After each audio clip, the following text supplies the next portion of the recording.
여러분 안녕하십니까? 오늘 본문은 하나님께서 애굽을 향해 행하시는 심판으로 시작하지만 놀랍게도 그 심판이 소망으로 이어지는 장면을 보여줍니다. 이어지는 20장에서는 이사야가 3년 동안 벗은 몸과 맨발로 다니는 충격적인 행동을 통해 하나님의 메시지를 전하고 있습니다. 이 두 장은 하나의 중요한 진리를 우리에게 가르쳐 줍니다. 사람이 의지하는 것은 결국 무너지지만 하나님을 의지하는 사람은 결코 부끄러움을 당하지 않는다라는 거죠.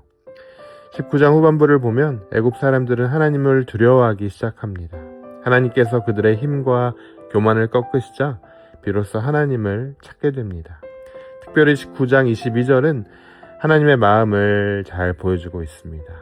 여호와께서 애굽을 치시되 치시고는 고치실 것이라. 참 놀라운 말씀입니다. 하나님의 심판은 끝이 아닙니다. 하나님은 상하게 하시지만 다시 싸매시는 분이십니다. 무너뜨리는 분이시지만 회복시키시는 분이시죠. 징계의 목적은 벌을 주는 것이 아니라 하나님께로 돌아오게 하는 데 있습니다. 여러분, 사실 우리도 마찬가지입니다. 우리 삶에 예상치 못한 어려움이 찾아올 때가 있습니다. 계획했던 일이 막히고 건강이 흔들리고 관계가 어려워질 때 우리는 왜 하나님께서 이런 일을 허락하셨을까라고 묻습니다. 하지만 하나님은 때로 우리가 붙들고 있던 것들을 내려놓게 하심으로 하나님만이 우리의 참된 피난처이심을 깨닫게 하십니다. 하나님께서는 우리의 삶을 무너뜨리는 것이 아니라 우리의 믿음을 세우기를 원하십니다. 이어지는 19장 마지막은 여러분 더욱 놀랍습니다.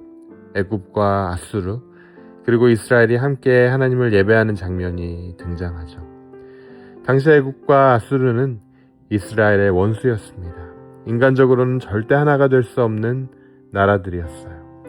그런데 하나님은 그들을 향해 이렇게 말씀하십니다. 내 백성, 내 애굽, 내 손으로 지은 아수르, 나의 기업 이스라엘. 이것은 하나님의 구원이 한 민족만을 위한 것이 아니라 모든 민족을 향한 것임을 보여줍니다. 하나님은 심판 가운데서도 구원의 역사를 준비하고 계셨습니다. 20장에서는 하나님께서 이사야에게 매우 특별한 명령을 하십니다. 3년 동안 굵은 베옷을 입고 맨발로 다니라는 것이었습니다. 이는 애굽과 구스가 결국 아수르에게 사로잡혀 끌려갈 것을 보여주는 살아있는 예언이었습니다. 당시 유다는 애굽과 구스를 의지하면 안전할 거라 생각했어요. 하지만 하나님은 이사야를 통해 분명히 말씀하십니다. 너희가 의지하는 나라가 이렇게 무너질 것이다. 결국 사람들은 이렇게 탄식합니다. 우리가 피하려고 의지했던 자들이 이와 같거든 우리가 어찌 피하리요. 여러분, 이것이 오늘 말씀의 핵심입니다. 우리가 하나님보다 더 의지하는 것이 있다면 그것은 언젠가 우리를 실망시킬 수 있다는 거죠. 돈과 권력도, 인간관계도, 자신의 경험과 능력도 영원히 구원이 될 수 없습니다. 오늘날 여러분, 우리의 애굽은 무엇입니까?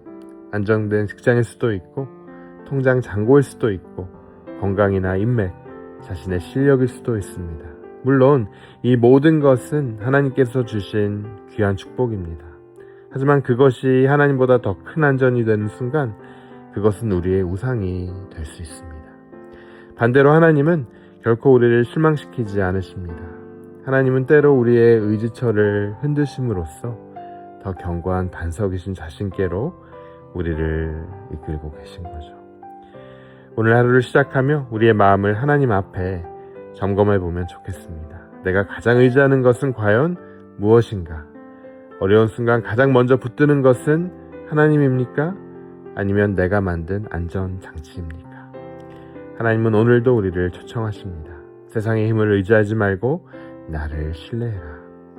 그분만이 변하지 않는 반석이시며 우리의 참된 구원이 되십니다. 여러분, 이 사실을 믿고 오늘 의지하심으로 오늘 하루를 시작하는 여러분 되시길 주님의 이름으로 축원합니다.